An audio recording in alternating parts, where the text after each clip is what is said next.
The Yankees have hit a new low. They get swept by the Los Angeles Angels.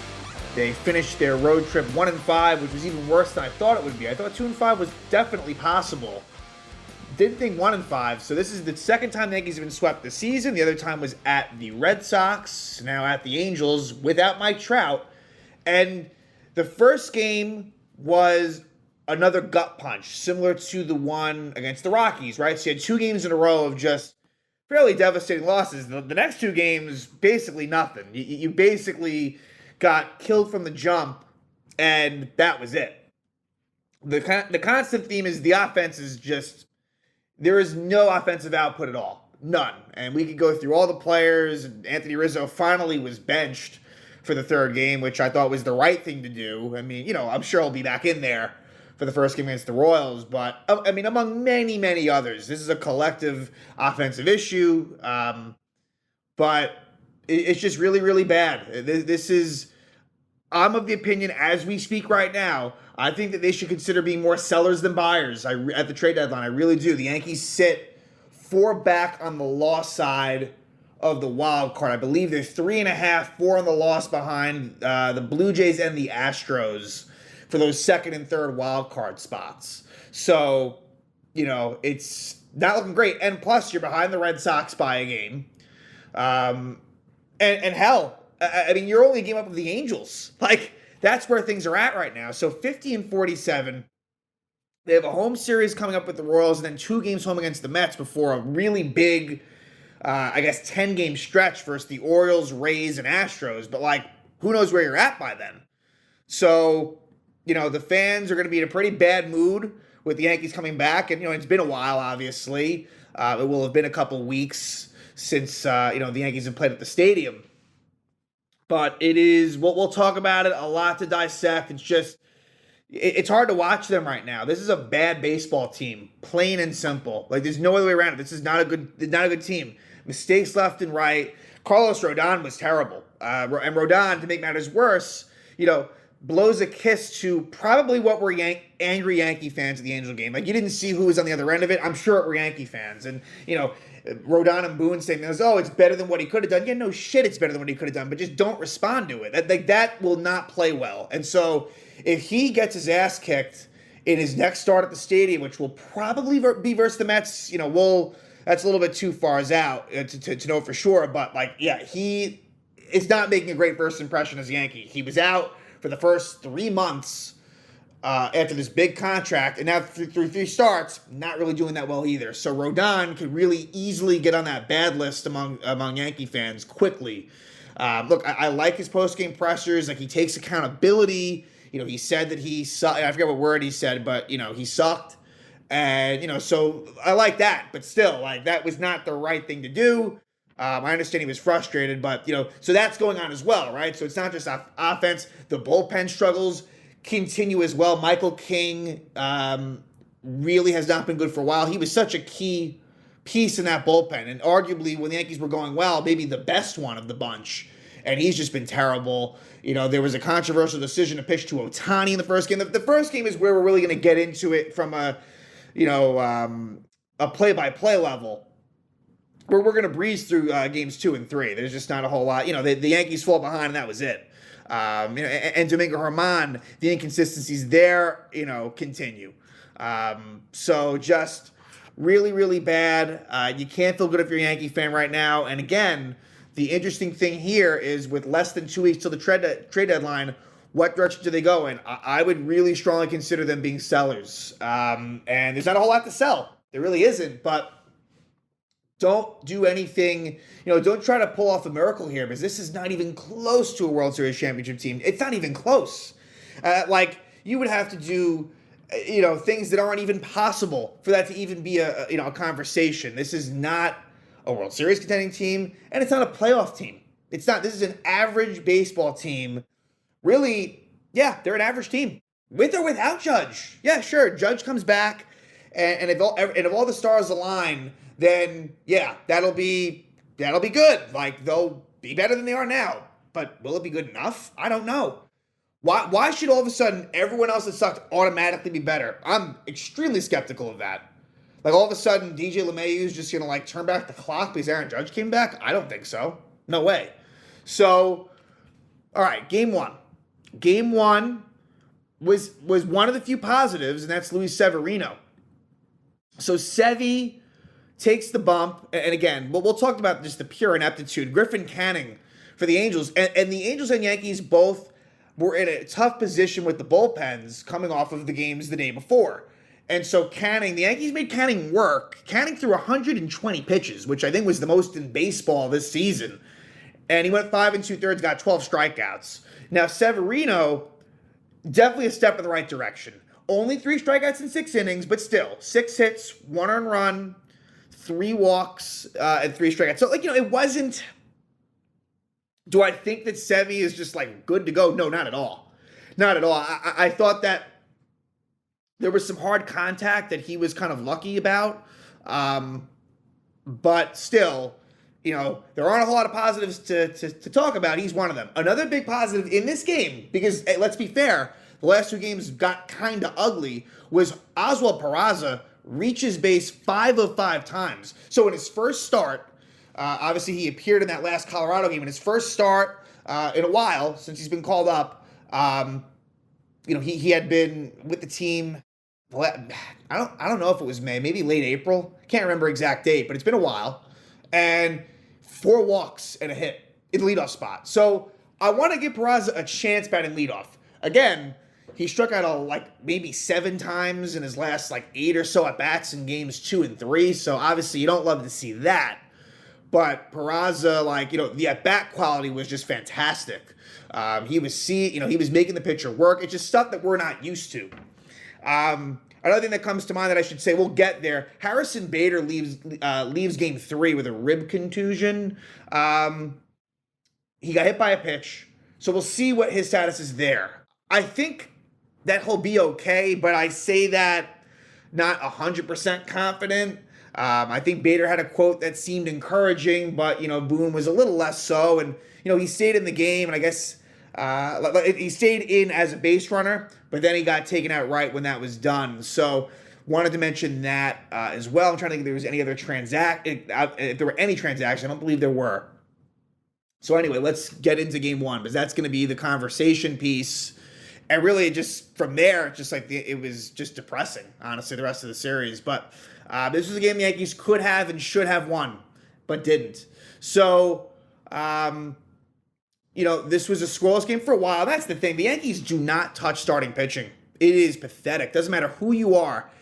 The Yankees don't do anything. Look, they don't do anything in general, but specifically against starters, it is fucking ugly. And I don't know what the exact stats are, but it's got to be one of the worst in baseball. It has to be. It is so bad. So, Peraza leadoff walk. Then he does get picked off. And so that continued a bad trend, and the base running has been bad for the Yankees. And that only continued in this series. So that's it. Look, that falls on Boone. I'm sorry, that's something where, look, I think Cashman is more to blame here than Boone, but when it comes to the sloppiness on the field, that's more of a Boone thing. Unfortunately, Peraza, I think he kind of tripped, his footing got messed up, and he gets picked off. And then Glaber singles again, and Glaber's the one sort of constant offensively. Are his numbers, astronomical? Not at all. But there's just a consistency there. And he's kind of the one guy out of all of them that has been just pretty steady. And so, either way, nothing comes of it in that first inning. And Sevy and Canning would match zeros for a while. There was, actually a good defensive play where they get a guy at the plate, Bader to Volpe to Trevino, which was good. But let's go to the bottom of the 5th. And this is where it ties into something more controversial later. The Yankees smartly, intentionally walk Ohtani with 1st and 3rd, 2 out in a scoreless game. That was the right thing to do. Now, it's not something that you would normally see, but Ohtani has been otherworldly amazing. And look, Mickey Moniak, who did well in the series and who is doing well this season. Mickey Moniak, actually a former number 1 overall pick by the number 1 overall pick by the Phillies. he did line out hard to Cabrera in right field. So it's not as if, look, Sevy, it wasn't as if he struck him out, but it worked out. Walking Ohtani was the right thing to do, and it worked out. Was it pretty? No, but it did. And then the Yankees in the sixth get it going on a 2-out rally. And when the Yankees have scored runs, that's kind of been the way it's been, is sort of these sort of single here, single there, these like little rallies that have happened. It's hard for the Yankees to really muster up any big innings, but here, Canning gives up a hit to Bader, to Volpe, and then walks Connor Falefa after Phil Nevin came out to speak with Canning, and they left him in, but then that was it. So bases loaded, 2 out. Jimmy Herget comes on for Canning, and Oswaldo Cabrera hits a ground rule double to left center field. Now, earlier in the at-bat, he swung at a pitch that hit him. It reminded me of Billy McKinney from a few nights ago. So, Oswaldo, that didn't work. That was lucky for the Yankees because then he hits a ground double. What was unlucky was the fact that it was a ground rule double. If that doesn't hop over the fence, that's easily a bases clearing 3-run double. So a little unfortunate there for the Yanks. But Oswaldo has been better lately. I mean, other than this, he didn't really do a whole lot this series. He didn't start game 2, but Oswaldo, all's considered, has come up with some big hits, obviously versus the Rockies as well, so take it for what it's worth. But, the bar is set very low. But a 2-run double there, and then Trevino pops out. So, that happened. And then Severino does give up a run. Matt, he almost went 6 scoreless, but with 2 out, Matt Tice, the catcher, hits his 6th home of the year, makes it 2-1. Then in the 7th, the Yankees get the run back. Geraldo Reyes comes in, leadoff walk Peraza, then a steal. Then after a strikeout, he advances to third in a wild pitch, and then Gleyber Torres sack fly. And that's where Gleyber is a guy you want up there in that situation. I felt confident in him, and he came through the sack fly, and Peraza, he made that run happen. Absolutely. His speed and the leadoff walk, so it's 3-1 Yanks. Then Michael King comes on, and here's disaster time. What killed him was a 1-out walk to Eduardo Escobar. He gets ahead of Escobar 0-2, and then 4 straight balls. You can't do that, and Escobar is not a guy that walks a whole lot. That is just not good that he did that. And so, just like that, it forces you to face Ohtani. Neto strikes out, and so it's runner on first, 2 out. Oh, it's Ohtani the tying run. And Matt Blake comes out there. You have got to pitch carefully to Ohtani. I'm not even saying you intentionally walk him. What hurt them is that King got ahead of him. King gets ahead of Ohtani 1-2 in the count, and that was a detriment.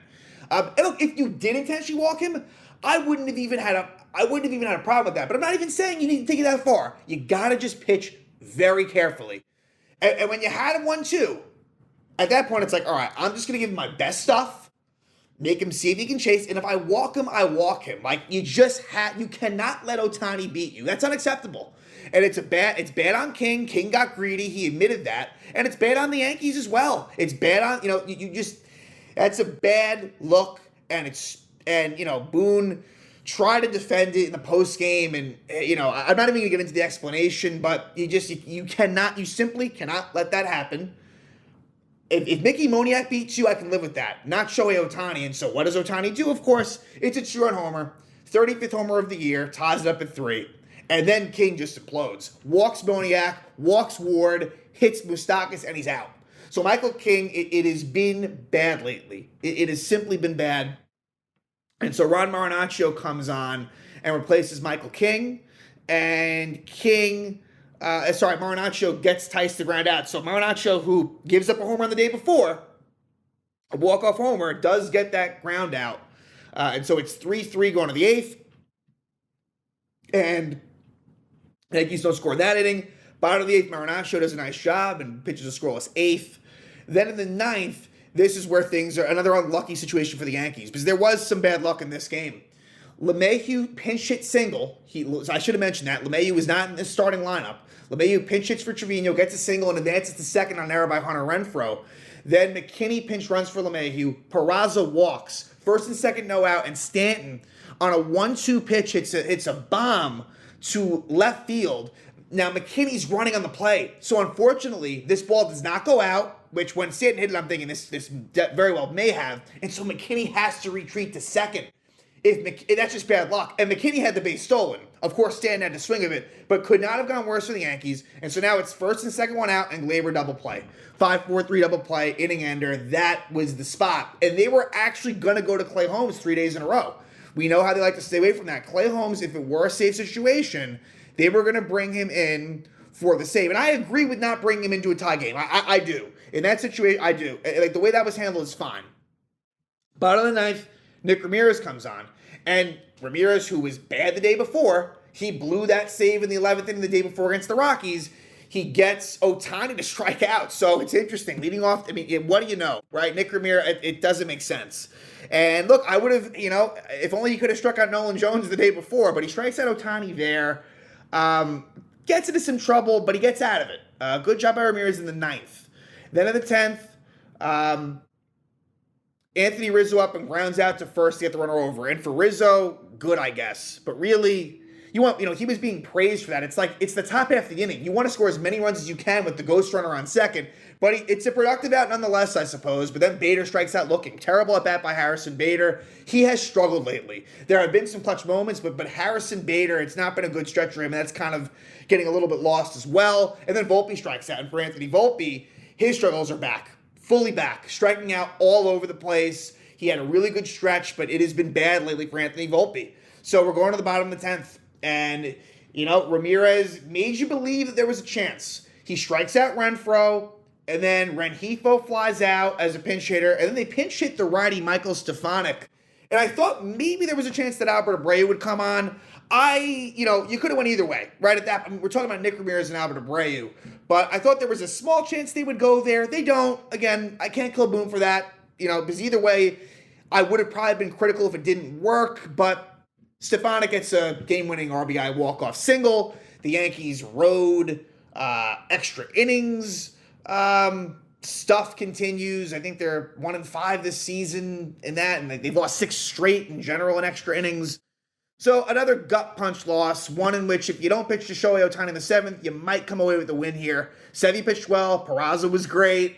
As Waldo Cabrera had a big hit, but nonetheless, a really tough loss. And unfortunately, that was the best shot you had this series. It was. So let's talk about games 2 and 3. And I think we're probably going to breeze through these because, as it turned out, game 1 was the only close game, really. Game 2. It would be Herman versus Patrick Sandoval. And Sandoval, who's had, some success in the past, has not been all that good this year. But, of course, against the Yanks, goes 7 1/3 innings, gives up 2 hits. The Angels gave up 2 hits all night. A solo shot by Gleyber and a single by Volpe. That was it. That was it. So, yeah, just awful. And, I should have mentioned, game 1, the Yankees struck out, I think, 17 times. Canning had 12 strikeouts, so it makes sense. And I know it went to extra innings, but just a joke. Total joke this team is. This lineup, as Waldo was out, LeMahieu back in, Higgy in as well. But, we know how Higgy and Trevino is a bit of a platoon, of course. And it starts off bad. Just like game 2 and 3 are very similar. Game 2, Moniak, 2-run homer to start. And Giancarlo Stanton, it's been bad in the outfield. You'd rather him be out there if at all possible, but, there was a leadoff single by Neto that kind of just drops in front of him. I think a regular, normal outfielder just makes that play. And then Moniak hits a 2-run homer, makes it 2-0 Angels, just like that. And I also should have mentioned the first, Anthony Rizzo's streak that I've been talking about increased to 0 for 27. He is now 0 for 27 on the season with runners in scoring position and 2 outs. He grounds out softly to first. Just Rizzo has been an absolute pathetic joke. So it is 2-0 at this point, but the Yankees get a run back. Gleyber Torres, it's his 14th homer of the year to make it 2-1. But then in the third, Herman gets into trouble with 3 straight walks. Stefanik, Neto, and Ohtani, and he almost kind of gets out of it. Moniak strikes out, but then there's a wild pitch, which scores a run.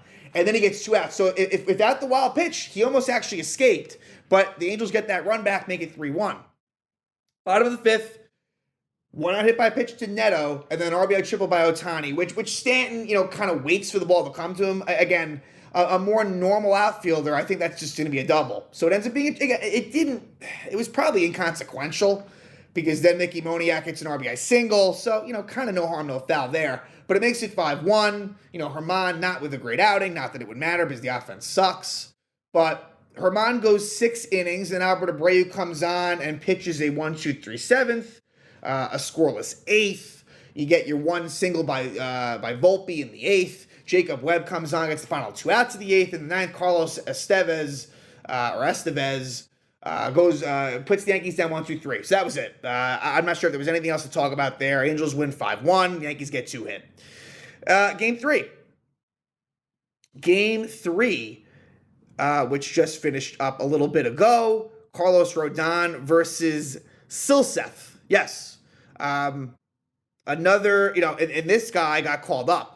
And maybe he has a bright future. I mean, his minor league numbers seemed solid, but Chase Silseth, only 23 years old, but, someone who, going into this game, the numbers were not very good at all. Last year, not good. This year wasn't good, but he pitched well because this Yankee offense is a joke. So, Rodon got blasted. That's the story here. And Rizzo was out of the lineup, and Franchy Cordero was in, and Franchy was actually great. He had a very bad base running blunder, which what else is new with this team? But Franchy ends up going 3 for 4 with a homer and a double. And the double, I think, was very close to go. He almost had 2 homers. So, yeah, for what it's worth, Franchy, I guess, might get some more run.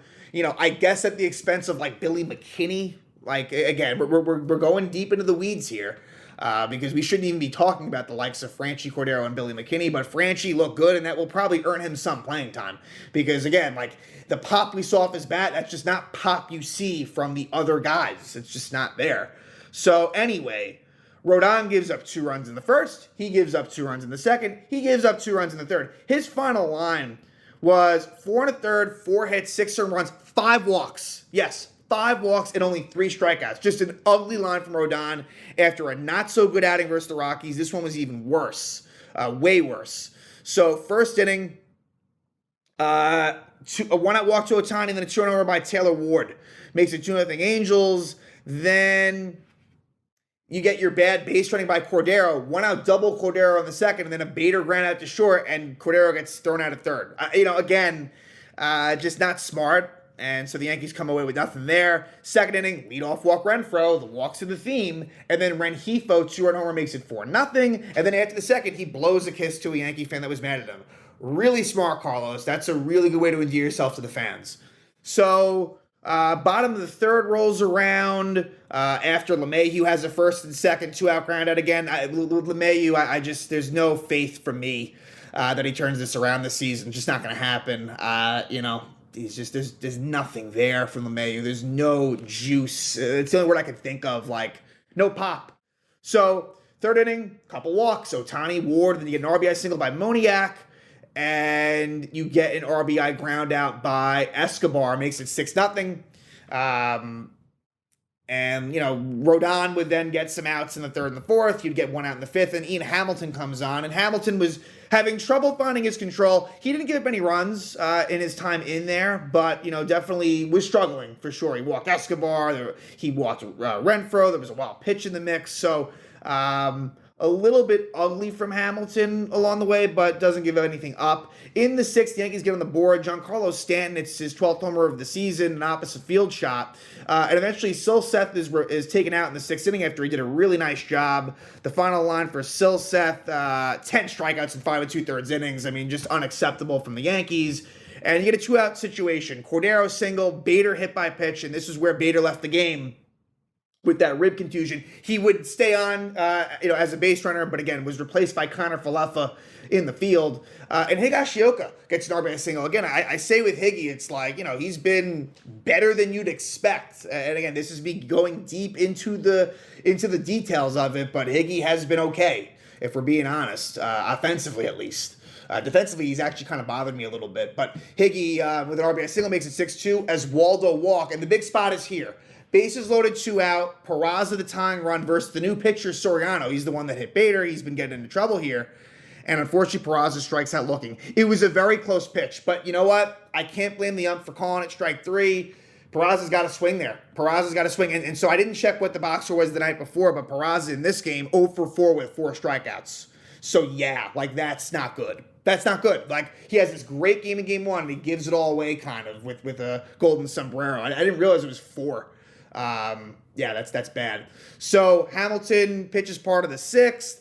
Wandy comes on and finishes out the inning. He gets Moniak to ground out. Yankees don't score in the 7th versus Jacob Webb. Ron Marinaccio comes on in the 8th and pitches. In the 7th pitches a scoreless 7th. In the 8th, lefty Franchi Cordero dead center field home run off of Matt Moore, but then Moore strikes out Connor Falefa, Higashioka, and Cabrera. Tommy Kahnle comes on in the 8th, and for Kahnle it was a struggle, and so Kahnle has kind of dipped a bit lately. Leadoff walk to Chad Wallach, and I think in that at bat there should have been strike 3, there wasn't, but still. A 1-out walk to Ohtani, and then you get a ground ball double by Taylor Ward, which was poorly played by Oswaldo Cabrera and left. No error there, but like, again, a normal outfielder, I think, is making a better play than that. Just not good. And then Kahnle is able to escape the rest, but he gives it that 1 run, and then Kahnle for good measure. And we've always seen him emotional as in his Yankee days, and, he just throws his glove against the fan, starts kicking it. Look, as a fan, you kind of like to see that emotion. And so Kahnle was pretty pissed off. And then Aaron Loup, the lefty, comes on, and he goes 1-2-3, and the Angels sweep the Yankees. The Yankees' record is now down to 50-47, and now the Kansas City Royals come to town. And let me just see something here with Kansas City. Where are they in the standings? I know it's bad. Let's see just how bad it is. And I know... I haven't really been following up on the Royals much. This is the first time the Yankees are facing Kansas City this year. I know Sal Perez got hurt earlier this week. I don't know the significance of it. It might have been nothing. It might have been something. But yeah, they're bad. So it's bad. Kansas City is 3-7 in the last 10. And they're only a game and a half better than Oakland. And like they're 13-34 on the road. Kansas City is horrible. And so if you're the Yankees, you gotta sweep. I always talk about, winning 2-3. No, you got to sweep this series. If you want to have any chance of being in this, you have to sweep them. Am I saying they're going to? Oh, absolutely not. Absolutely not. But, it needs to be done. So, the pitching matchups for this series.